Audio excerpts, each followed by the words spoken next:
few days ago, we were told that nobody knows where Fubara is. The guy just disappeared from the limelight, from the public. Nobody, including people around around him. Don't I don't know. I don't know if you know, but if you have any information about his whereabouts, if he has been released. I don't. The Rivers issue, I have been a little bit busy, so I don't know. I don't know the latest about Rivers State right now. So was he arrested and placed under incarceration? Is that I don't know what is going on here. He was not arrested, but in the aftermath of the appointment of an administrator, soldiers and police were drafted to the government house, and he was evicted. I think he relocated to the government house in Lenogwa. Bayelsa State Governor gave him, should I say, refuge in the government house in Bayelsa. But he has come out now because he attended the PDP governors meeting where they are planning to challenge the Yeah, I think declaration of I read that emergency news. in court. He attended the meeting. So he is not under detention, but the new administrator had to take over the government house. So he had to leave the government house. He was allowed to leave. He went to Bayelsa and stayed at the government house in Bayelsa State. So this is obviously this is I was informed. I read that the military administrator was Wike's nominee. He was the one who nominated him. So in that case, I don't know if that is the same report you read. If that is the same report, it means that this is a looting spree. The River State now will become a looting. It will be a looting spree for Wike. We cannot say exactly if he was nominated by Wike, but I know that he was chief of naval staff, I think, under Buhari, immediate past chief of naval staff under Buhari administration. The people have shown, I think, one instance where he met Wike in the past, and that is what is bringing that that supposition that he was nominated by Wike. Yeah, It's but not outside the realm of possibility. It could be true, and honestly, I think in his position as governor, Wike was governor of River State, and in his position then as chief of naval I staff, never stop. I'm sure there could be many opportunities for them to have met then. Yeah, but the truth is, because if Wike is not the one who nominated him, that guy, somebody who was chief of naval staff, what's his name? Wike, no be mate. So the man is one elderly. Secondly, the man obviously have seen better life than Wike. The man, someone say, especially as a military man, is somebody Wike cannot control. So Wike will not. I don't think Wike will allow a total someone who will not listen to him to be nominated. I think he played a role in the nomination of that man, and I believe there was an agreement with him. Just like Wike can trust Wike. Wike is too power drunk, and to just let this man. Because what Wike is after is the treasury of River State. Apart from the power being controlled, another thing is the treasury, because he thinks he needs the money for 2027. He need to amass stupendous wealth. So that's exactly what he's doing. So that of what he is getting from FCT will not be enough. So he just need more from a state, a state that is one of the richest, if not the richest state in Nigeria when it comes to revenue. Sort of. So I don't think the Wike will allow someone who he cannot control to be the administrator. What we have to wait to see. There's one important thing. As of now, the local governments were disbanded. Yeah. So we are waiting to see if the administrator has power to conduct local government elections.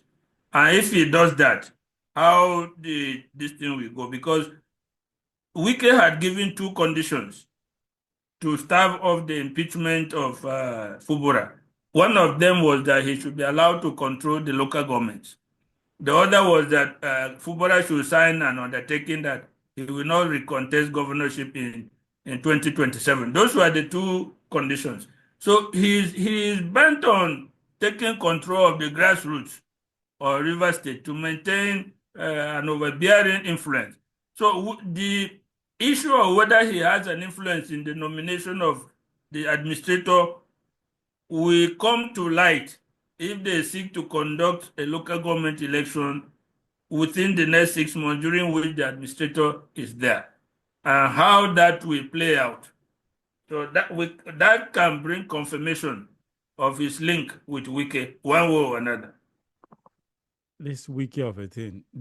Honestly, the And way it's good that somebody is planning to take the matter to court.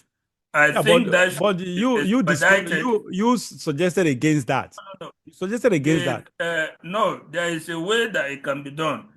If it is possible to fashion it as a dispute between a state and the federal government, Oh, okay. in which case the Supreme Court will have original jurisdiction. Okay. It will go straight. If it is fashioned as a dispute between a state and the federation, then the Supreme Court can have original and final jurisdiction. Let's and see. They can hear This is another testing case for the Supreme Court, barrister.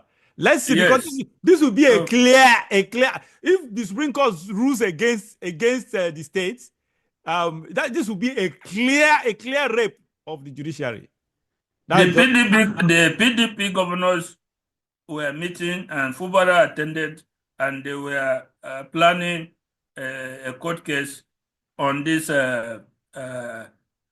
emergency. So we'll wait and see how it will. Hopefully they don't. Hopefully they win. They don't. I don't look. I don't want Fubara on himself to go and file a case to challenge that, because it could play into their hands.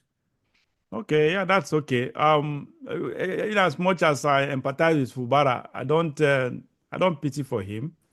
Honestly, the truth is, it's just a bad relationship. A relationship gone wrong between him and, because this Fubara we are talking about, he was the accountant general of the state, and of course, everything was done through him. Yes, he was instrumental to the looting.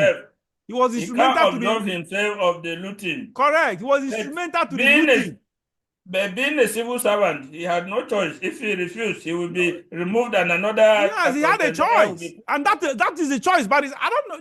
This issue of no choice. I know they like this kind of thing when they talk. It's smart when I say he has no choice. He had a choice. The choice was resign. Because if he doesn't want to lose power, if he had resigned, you would not even hear his name today, because nobody knew him. Even when he was brought up in the party, nobody knew him. Nobody knew him from Adam. It was Wike that just imposed him. Yeah, but that is the point. That is the problem with human beings and Nigerians. We do not want to lose influence. That is just because he wants to keep that influence, and that is selfishness at the same time. So no principles. So he, in my own judgment, he lacks principles. He is as corrupt as Wike, because he was an accomplice of Wike's corruption. So that is just it. Well, I'm only on his side right now, empathizing with him because I'm against Wike. Because Wike, the enemy of my enemy, is my friend. That's what I'm doing here. So Fubara is not my friend. I don't believe in him. I'm only supporting him because Wike has been reckless, and he's been a drunkard that has remained drunk all his political career and all his political life rather. So and that is why he's looking older than it was yesterday. I just googled. Someone just showed picture of some who they compared his. They compared He's him to, they looking. put, they put two pictures side by side. Who was that? Who was about 60 years, and they put Wike's picture. Wike is 57. I didn't even know that Wike, it's not that much older than me, for God's sake. Who is a young man? And he's looking like my grandfather. Look at, but he is so weak. He's so frail. He's looking Oh like my a God. very That man is sick, looking like my grandfather. like a very sick person. That's about 2 or 3 years older than me. For God's sake. This is honestly what I saw. I said, what? And I looked at it. I said, and this man is looking like someone in his 70s or 80. Anyway, they said he's into drugs. He drinks. He's a drunkard. He drinks a lot. So what do you expect when you are a drunkard? That is just that's so sad. That is exactly that. That's no wonder he behaves like he behaves, of course, in line with what he does, his lifestyle. That is just it. But one thing I like about him is a religious man anyway. He's a religious man. That's why God is showing him mercy. He's a very religious man. I see him dancing in the church and whatever, attending church Not and a dancing. religious man. Wicked has stood in the pulpit and say he's a Christian, but he's not a born again Christian. Is How that is what he that said? Yes, he stood in the church and say, "I'm a Christian, but I'm not a born again Christian." Okay, that's shocking to me. I thought he's a very religious man who is just No, no, no. um, Wicked is far from a very religious person. okay. The Anyway, one thing that is going for him is he works very hard. That one you cannot take it yes, away from him. yes. No, of course, he's He, not bad in all. he, Literally, the he reality works, is, yes, deliver, give him a tax, he will yes, deliver he will it. deliver, and probably that's why Tinubu likes him as well. He delivers. He delivers. He delivers in a corrupt way and delivers in a genuine way, both ways or whatever. So that's one thing. Yes, I think that's why I think you and I agree when this day awarded him as the best. Is it best minister, right? Yes, best Yes. minister of the year, or the minister of the year rather. So we Yes. are both of us agreed he actually deserved it because when it comes to actually doing the job, he delivers. That's just the reality. Our problem with him is my problem with him is his bad side seem to far outweighs his good side, and that's where I'm very very mad because we all are weak. We all have our weaknesses. We all have our bad side. But when your bad side outweighs your good side, you'll be categorized as someone that is bad. That's what is happening in the case of Wiki. You are very right. All right, Barrister, thank you so very much. This brings us to the end of the show. Viewers, thank you if you are still watching us to this point. It obviously means that you are our dedicated and loyal viewer. We appreciate it. And if this is your first, if this is your, if you're a repeated, rather a repeat viewer, thank you for being here with us. And if this is your first time, we've been having a robust conversation with Barrister Austin Manta, a very senior legal practitioner of over 40 years. Yes, you heard it right, over 40 years. So he is an authority when it comes to the law, and that's why I respect him so much on that. Barrister, thank you once again for the privilege to have you on this show. As always, Thank you. never Thank disappointed you. us. All right, viewers, Yes. see you again next time and remain blessed. Again, my name is JIBRIN, and this is my show.